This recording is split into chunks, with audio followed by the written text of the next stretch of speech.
Um, so my opening question is, what do you know about the Jewish calendar? It's lunar. Whatever you know is great. Whatever you don't know is great.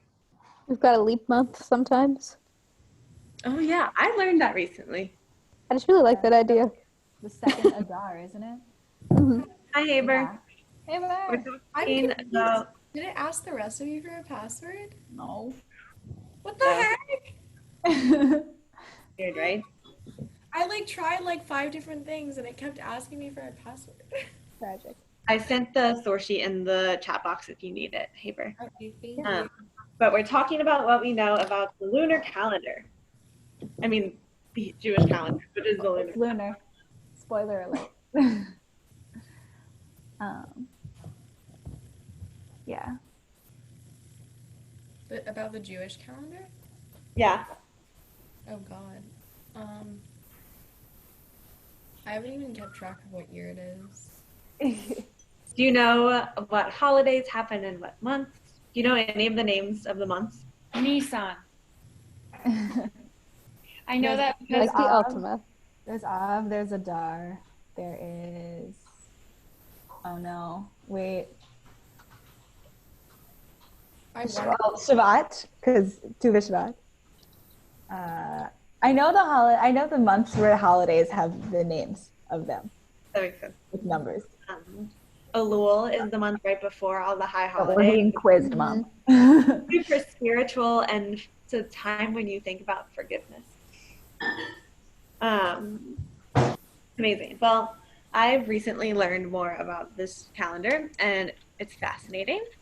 And on the source sheet that y'all have, there are 2 visuals. There's a circle and a more graphy kind of thing. So take some time to look at it, see what stands out to you, and then we're gonna talk about like what we're recognizing and noticing about these pictures.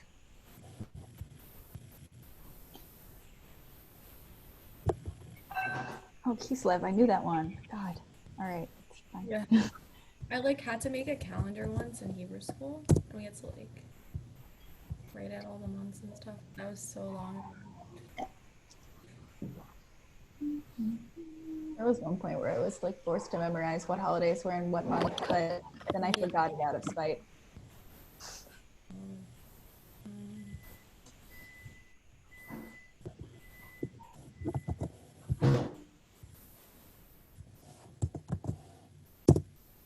Please work. Okay. Is there anything that your eyes are going to, or that you have questions about, or holidays that you've never heard of? Wait, so is each like in our calendar that we use, like, is it like roughly each Jewish month starts halfway, like in the middle? Is that what it's saying? I honestly don't know if there's anything lined up. I think that's just because it changes every year based off of the moon. Okay, yeah. what are the holidays in red? Why are they in red?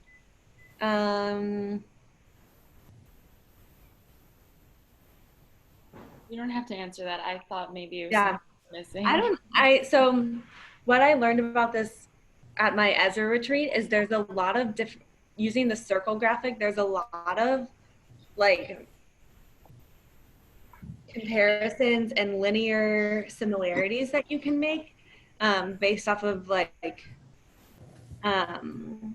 Adar and Elul. So Adar is the month before Passover, and Elul is the month before all of the high holidays. And those, so like those are the preceding months, and then Nisan and Tishrei are like top to bottom, like north south. And those months have like some of the most important holidays that are super introspective. I want to like look more into this at my notes to know like more about all these crazy things about this calendar, but that might be why some of those holidays are highlighted. But did anyone notice how Nisan, which is the month we're in now, it's the month that Passover happens in, is actually like the first month of the calendar? Oh, I did not. I just figured out how to read it. I thought it was going counterclockwise for some reason. Yeah. That's So amazing that it's not Tishrei because of like Rosh Hashanah. right. That's what was like was surprising to me when I learned it, because it's like I think to all of us, we think of like the start as like the start of the new year is the high holidays, but the holiday that actually happens during the first month is Passover. So there's a lot of opportunities for spring cleaning that come in when we think about it this way, and that's what this session is about. That's so cute. So if y'all have do y'all have any other questions, comments about this calendar before we dive into the text part of this about spring cleaning and getting rid of bread? Yeah, I was just wondering, is there another like designated New Year around here then? Because we have like 3 or 4 of them, I think. But I wasn't sure if there's a designated one or if it's just like this is the first month, but we're not celebrating a New Year here. I think I guess that could be where Rosh Chodesh plays a role. Like, honestly, this is a confession. I've been wondering what Rosh Chodesh was for like the last year, because I've seen so many Hillels do programming around Rosh Chodesh. I was like, what is this? And then I realized that's like the first day of every month. So like we could technically do a program celebrating like the beginning of Nisan and the beginning of Elul. My So bat mitzvah actually, was on Rosh Chodesh.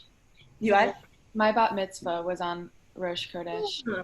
So we had like there was definitely a different part of the service that we did. that's awesome. So I don't really think that like New Year matters as much as like celebrating the start of every month based off of this calendar, which is something cool and different and unique. You get so many beginnings. Yeah.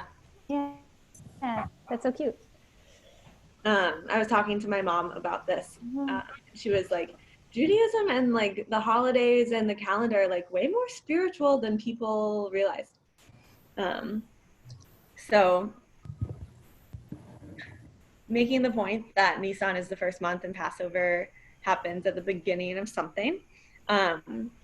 Let's dive into learning more about why we are told we can't eat bread during Passover and what that looks like. Does someone want to read the first paragraph in the text box? I can read it. Anyone who eats an olive's volume of leavened bread on Passover, beginning on the night of the 15th until the end of the 21st of Nisan, intentionally is obligated to a punishment of karei, cutting off, as it was said, for anyone who eats leavened bread and will be cut off. Exodus 12:15. Unintentionally, one is obligated to a sacrifice of a fixed type, for example, non-sliding scale of sin offering. This is the same for one who eats it and one who liquefies and drinks it. The leavened bread on Passover is forbidden to derive pleasure from, as it is stated, you will not eat chametz. There should be no permissive scenario of eating. I love my liquefied bread. Yeah. My bread smoothies. Yeah. What like stands out to you the most or speaks to you the most or strikes you as like what or Yeah. Okay, I'm just confused about this punishment. Like, what? It's like, it just says like they will be cut off, but like from what? so Like how? someone ended up reading the rest of it. I think it was Maddie Geller looked it up, but the rest of the sentence is like cut off from like the land of Israel. Bruh. So That's kind of extreme, it is. if I do say so myself. Why do you think it's so extreme? Like something so terrible as eating bread during these 7, 8 days, like you will be cut off. This Passover is like kind of at the core of like the Jewish people, and they're, you know, they're like we literally wouldn't have existed if they hadn't escaped like and made their journey to the promised land. And like I think that it's a way of like directly like recognizing that and respecting it and being like we, we should like honor our ancestors that like fought for their lives and kept our religion alive, and that's why we're here. And like we shouldn't have connection to our heritage if like for like we can't do something simple like not eat bread for 7 days. Like we're undeserving. I don't know. It's interesting that it. Oh, sorry, my Miriam. Go Okay, ahead. keep going. Okay, I was just gonna say it's interesting that like it's not enough to like tell the Jewish people today that like this is the story and this is how our ancestors felt, but instead we have to like actually feel the way they felt by like sacrificing eating bread. I think that's interesting. I was just gonna say like I I like and understand those rationales, but at the same time like this is the same punishment that like murderers get, and that does not sit well with me. No, Equating like these crazy. two things for sure. Yeah, I'm glad you brought that up because I feel like there are two extremes of like, yes, we need to honor our ancestors and think about like the struggle that they face, and do we really need to get cut off? Like, is eating bread that bad? So I'm wondering like, what you think personally and how this like act of not choosing to not eat bread for this holiday, is that something that speaks to you or is it something that doesn't, and why?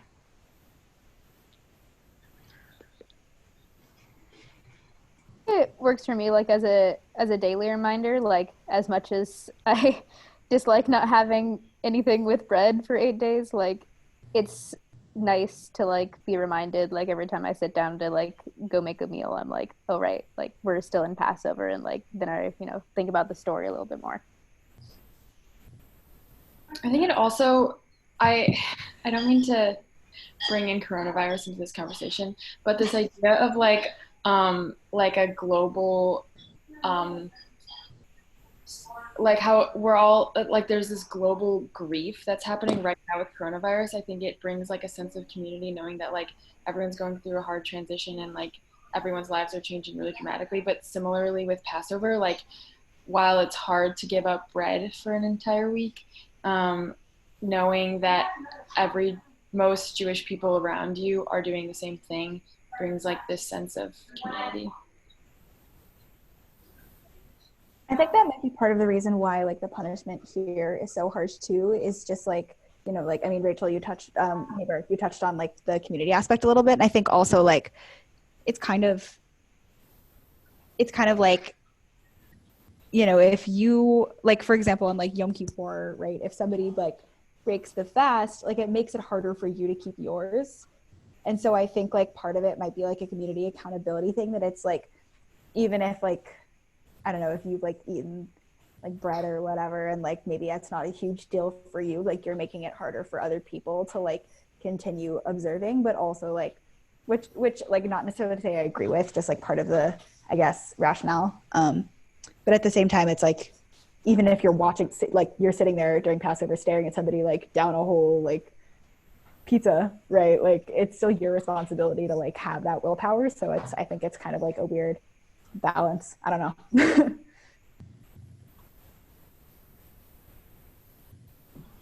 I like what Rachel Gross brought up in terms of like where we are now, because that is a great point. Like it might even be harder for some people to keep Passover this year, um, from going to the grocery store and only buying certain things that are available, and what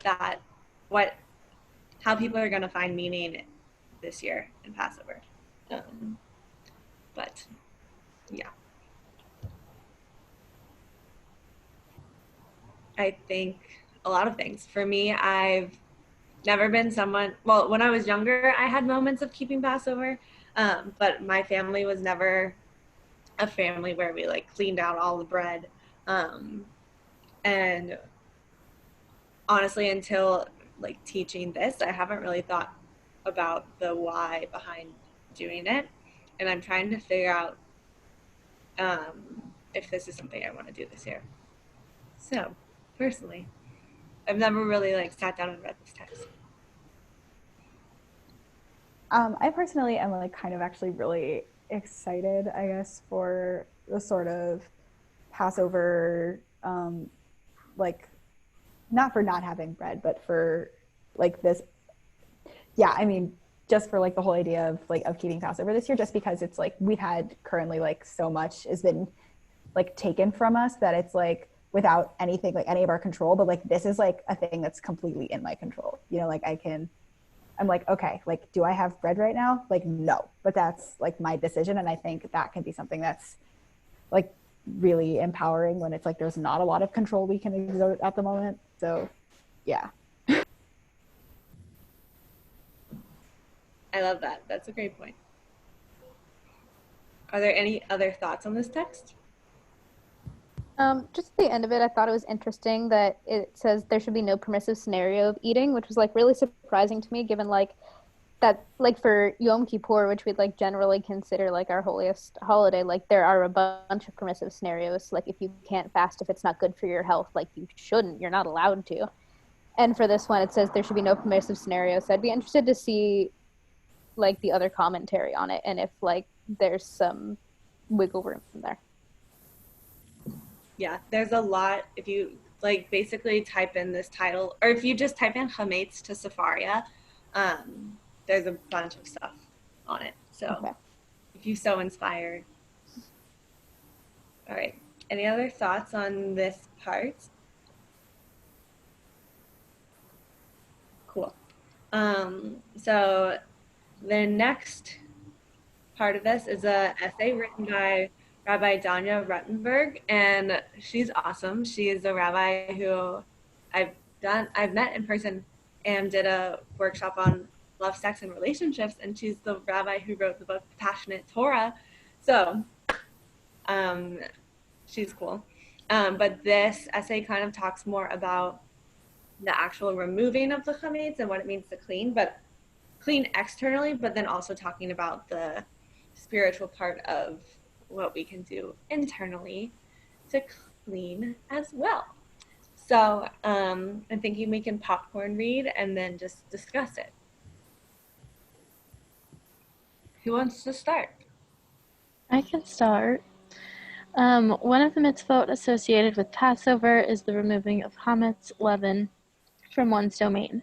In contemporary practice, this involves not only getting rid of pasta and cookies from the cupboard, but also for many, cleaning everything, most especially the kitchen thoroughly, covering up countertops on which chametz has been prepared, taking out dishes on which chametz has never been eaten, and a lot of other things. It's a rigorous, physically demanding process of cleaning, wiping, boiling, and sorting. But at the end of it, as Passover starts, there's often a gorgeous feeling that one has purified in a way one's physical surroundings.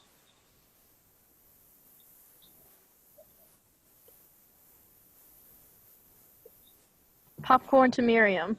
Oh, um, these preparations for Passover can feel deeply spiritual in one way, but also invite us to ask whether we're removing the spiritual chametz from our lives along with the physical stuff. A lot of traditional commentators describe chametz as fluffy, swollen, think of bread rising, and talk about spiritual chametz as the puffy, overextended parts of our ego. The way we try to posture and preen to achieve renown rather than just existing as we are, being gentle and modest, a mere humble matzah, if you will. Popcorn, Rachel Gross. It's a lot harder to sweep out our illusions about ourselves, the ways in which we try to put ourselves first, the ways in which we hear others a little less well because we think of ourselves as more important, the ways in which we take shortcuts on our integrity and deepest values. There's no cabinet in which we can lock away our pettiness and our meanness for a week. Popcorn, Rachel Haber. Rather, we have to seek them out. Like the search for physical chametz that happens in the dark with a candle, we need to be intentional in our attempts to collect all of the parts of who we've been that are not nourishing, that are dragging us down. We need to look for it, and we need to be willing to find it, to confront it, to face it, to name it, to take it from where it's been hidden all this time. This work requires tremendous bravery. Popcorn Maya.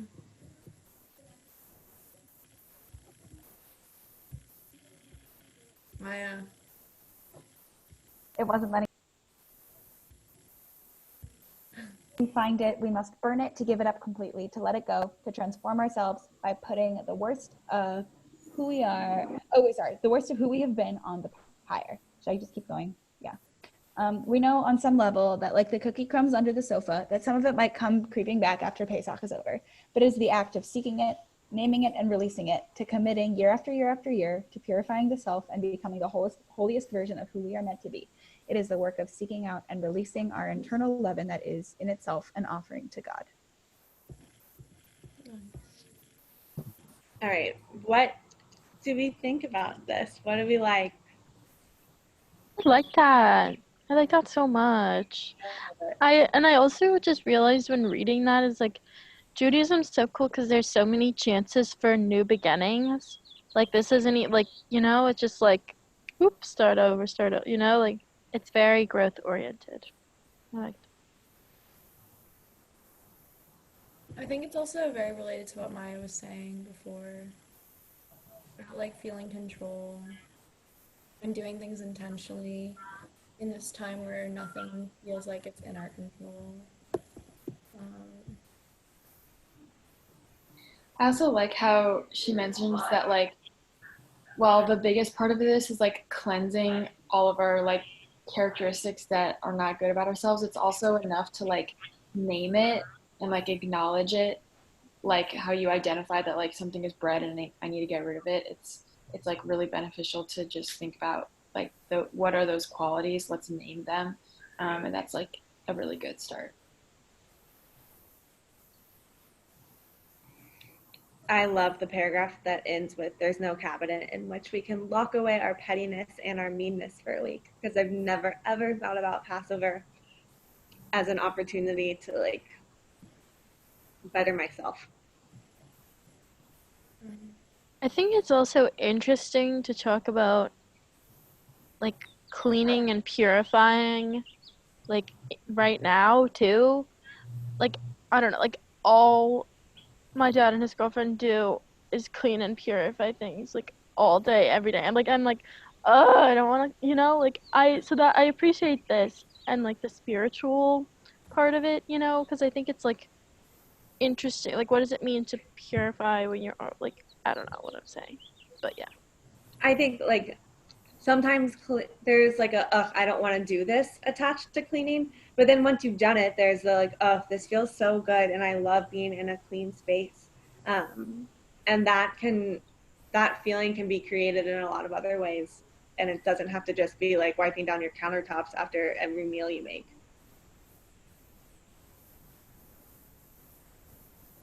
I also think like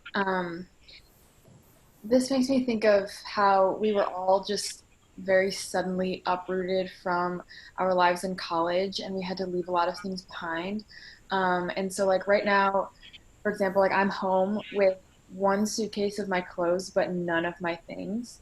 They're all still in Nashville. And, like, I am very attached to, like stuff, like material things that I think I really need, but I've been without it and I'm gonna be without my things for a long time. And so, and I'm okay. Like my life doesn't feel that different um, without my like stuff. And so, in a way, I've kind of like been forced to cleanse in that way because I had to leave my things behind. But I'm like learning how to be okay with like being in a space that isn't full of all of my stuff.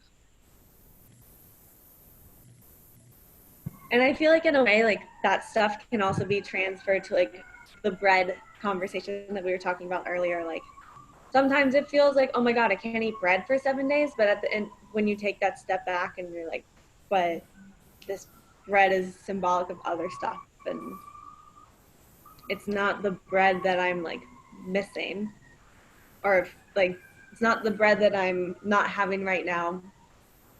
It's like this bigger picture kind of thing.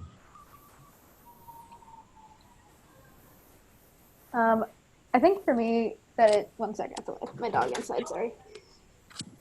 I think that it kind of spoke to me, like, in this time particularly, like Rachel Gross was saying, like, I've been trying so hard to keep it together and to stay, like, the same person and, like, this same, like, mindset of, like, I just need to, like, act like everything's going to be okay and I just need to keep it together because, like, otherwise, who knows what's going to happen. But, like, I think it's okay sometimes to not be okay. Like, I think it's okay sometimes to recognize that, like, I'm scared we might not go back next August, and, like, to be okay with being scared and not being put together and taking a class pass fail. Like, I don't need to have, like, that pride of being like, no, I'm going to work my ass off. Like, I don't need to do that right now. So, like, I think it spoke to me in, like, recognizing that I don't always have to do the most, especially in a crisis situation. I have a question, Miriam. Is Yeah. anybody having trouble taking a class pass, like pass fail? Like, I don't know how to do it. Oh, they're gonna send out a thing on April 6th. Like, we No, I literally don't can't. like how you fill out the paperwork. I mean, like, Oh, actually doing less work. we'll find out. I'm not sure. This is gonna be my first time. I mean, it's actually kind of relevant to this. I don't know. Bettering yourself and feeling control.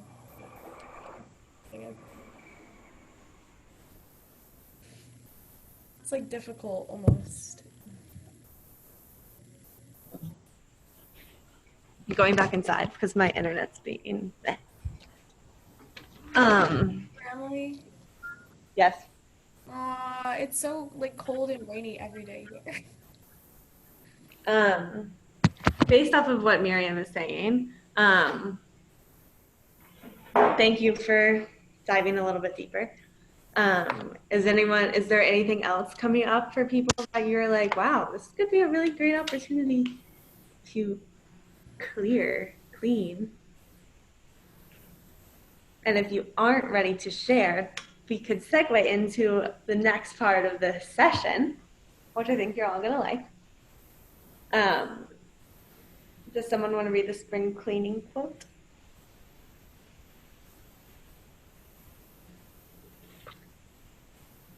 I'll read it. No, go mine. Okay. Spring cleaning isn't just about sorting through things and getting rid of clutter. It's about taking stock of who you are and how others see you. It's a chance to redefine yourself, to change expectations, and to remember that it's never too late to recapture who you were or to aim for who you want to be. I really like that. So, if y'all all have paper and pen, you're gonna have a chance to just write down the things that you want to clean or clear and cleanse from your life. And then afterwards, we're going to cut them up and throw them out in a very creative way. So, take some time to do I'll get that. that real quick. Does anyone have any music requests? Can I do it on a dock, or do we need pencil and paper?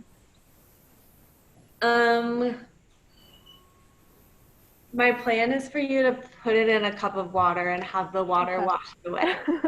Okay, I'll go But we could also pull up a virtual fireplace and you can put it in the fire. I love that. Wait, so what? Can you repeat what we're writing on the paper? The things that you want to clear out of your life. It could be physical or not.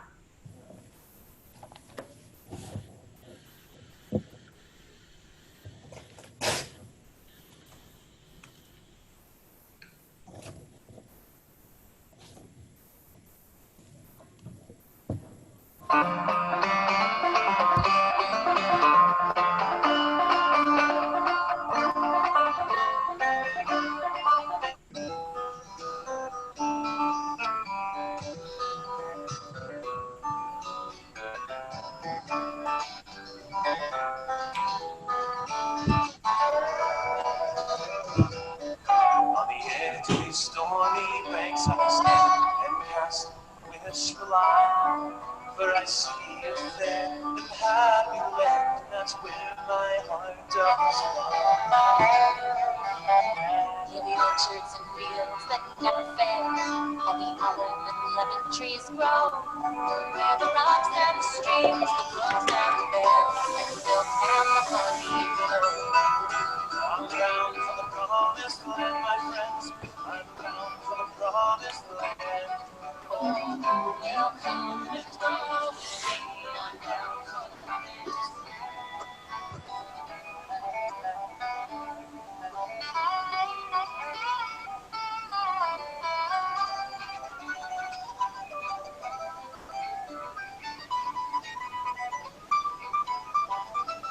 This free world let us now.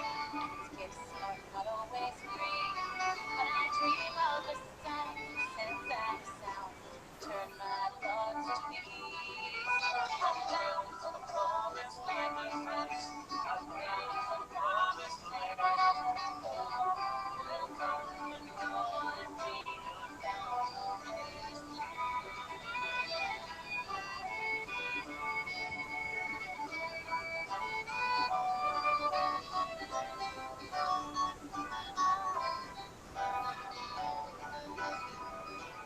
Days when love seems only a test and hate turns callously cold. Well, I remember I'm one on a lonely quest and return to the stones of the old.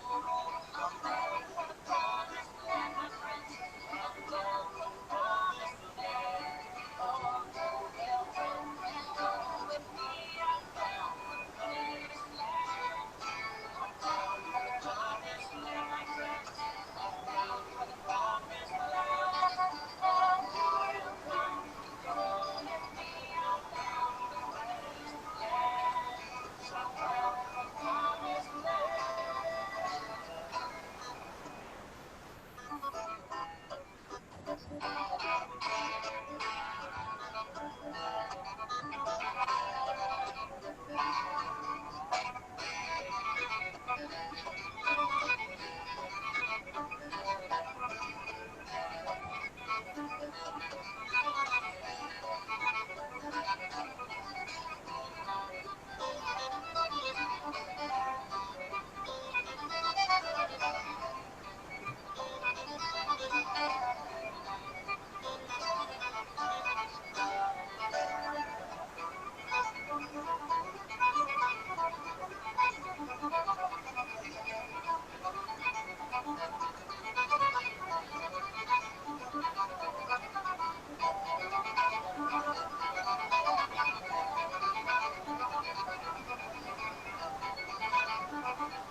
Do y'all want more time? Okay. If you're still ready, I want to stop your mojo. Okay. So, okay, wait, let me share my screen.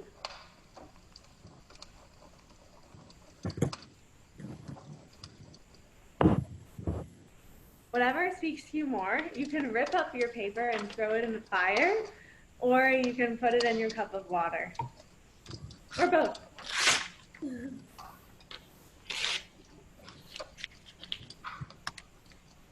can also throw it at your computer screen.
Does anyone want me to keep the fire burning?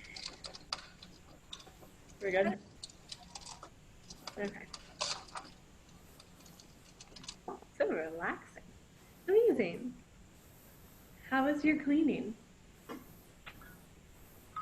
Great. Great. Well, Cleansing. I open up the space to, if you feel comfortable and confident sharing about what you wrote down, this is obviously a safe space.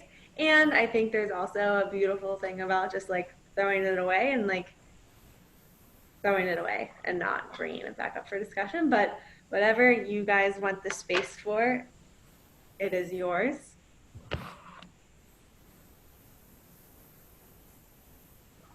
And if you don't want to discuss, we can just talk about our takeaways and close. I wonder, like, when I was writing them, like, sometimes I had to come up with creative ways of saying them because, like, I'm used to saying, like, objectives and not, like, twisting it around and saying, I'm going to do this instead of this is what I'm bad at. Mm-hmm. I don't know if one's, like, more healthy than the other, but I was using, like, not a lot in the beginning of them. Just thought it was interesting. Maybe it just means that I, like, in general now this situation I think has, like, forced me to have a more positive outlook and kind of made me have to change my mentality because the situation, because, like, sadness is just not an option for me right now. Like, it would just destroy me. So, I don't know. It's interesting how in every point your mentality can change so much, and with the time of year and, like, Passover coming up, like how Judaism makes us think of things like in a different way. Thank you for sharing. And also naming that, like, it is okay to feel sad. Even though that was also one of the things that I threw away. But even though I threw it away doesn't mean that I probably won't feel sad again in the next week. Yeah. Yeah. Acceptance. I kind of felt that contradiction in mine because, like, I wrote down, like, my fears about this whole thing, and I threw them away in, like, a hopeful way, but I also, like, wrote down that, like, I wanted to take away the idea that I, like, couldn't let myself be scared or sad, and I also threw that away. So I don't know how that contradiction works, but I guess one was more, like, hopeful, and the other one was, like, kind of accepting reality.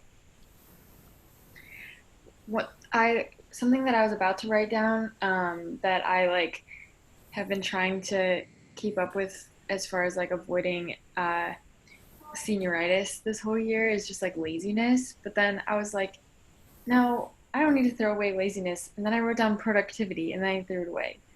So I was thinking that, like, my mind first went to laziness, but then I went to productivity. Or it was like I wrote down, like, the need to always feel productive, which I think is that's something I definitely need to throw away because that's driving me crazy. It's okay to be still. Sorry. No, go. I love when you say these things. My mom and I have been struggling with this, and we've been like, even though we're at home and we have to, like, it still feels like we need to, like, fill every hour of the day, and, like, work didn't stop, school hasn't stopped, but, like, you can still give yourself permission to not do anything and be still at least 1 hour of the day to start there. But it's really hard. Mine's kind of similar to Rachel's. I feel like I love the person that college has turned me into, but also I think I wrote down relying on external validation because I think, like, a lot of, like, the little microcosm of Vanderbilt, there's a lot, like, you understand the Vanderbilt language and, like, what equates to what, and, like, you can, like, validate yourself, like, oh, like, I got an exec board position, and, like, I, like, reflect that a lot and, like, seek that a lot, and I don't like that I do that, and so trying to move away from that, especially into, like, the lack of structure in the next chapter, regardless of what the next chapter is. I think we can all say it's unstructured. So yeah, just becoming kind of similar, becoming comfortable with the peace and the stillness.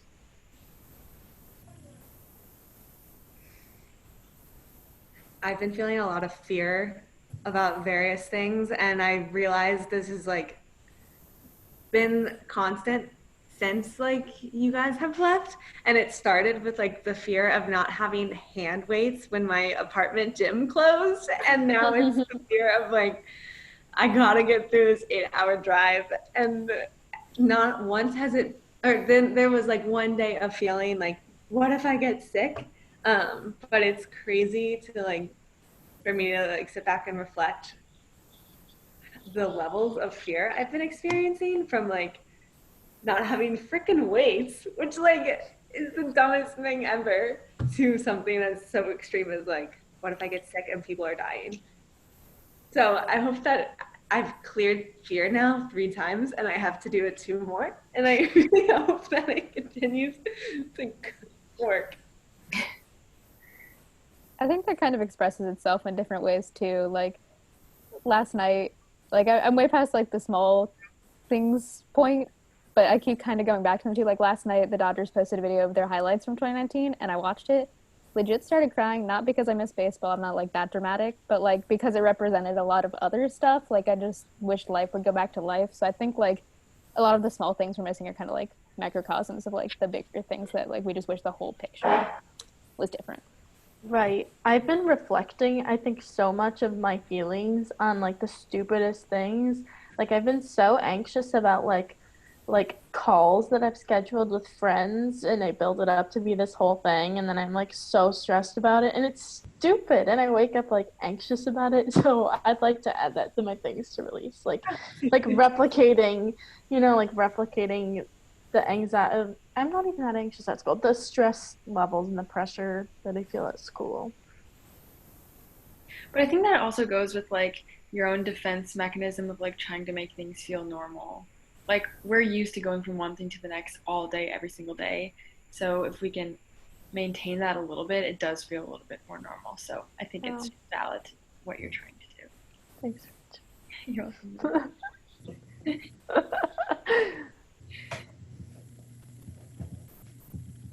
Is there anything else you need to clear?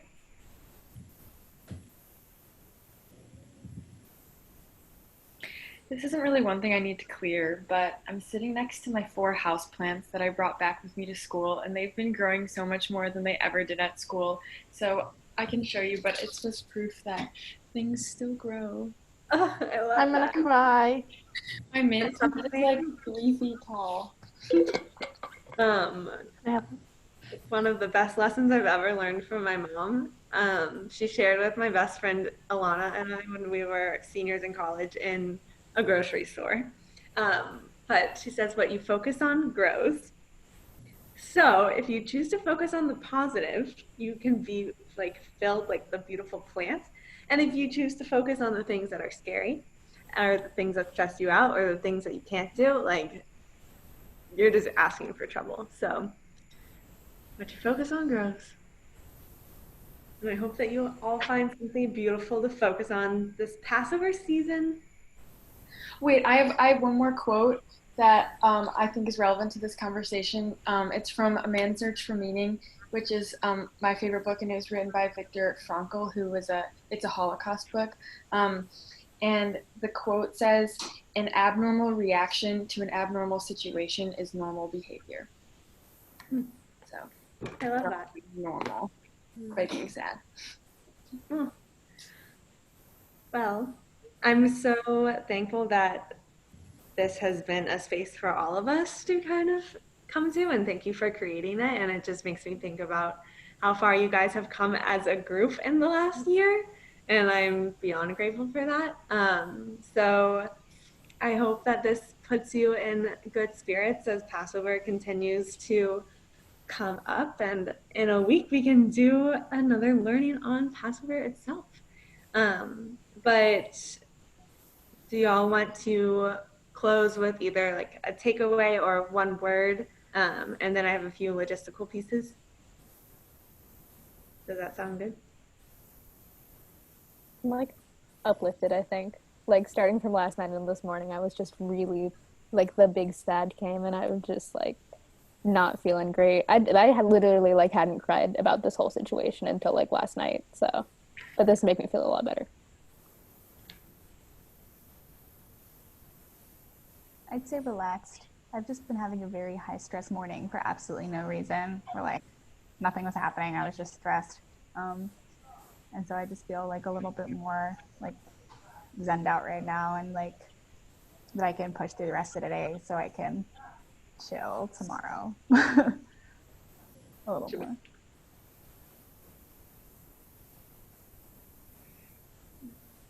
I feel grateful and happy. I think I would say still. I like that one.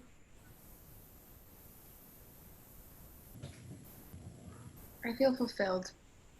This filled up my day. I feel very content right now, and yeah, also fulfilled. Yeah.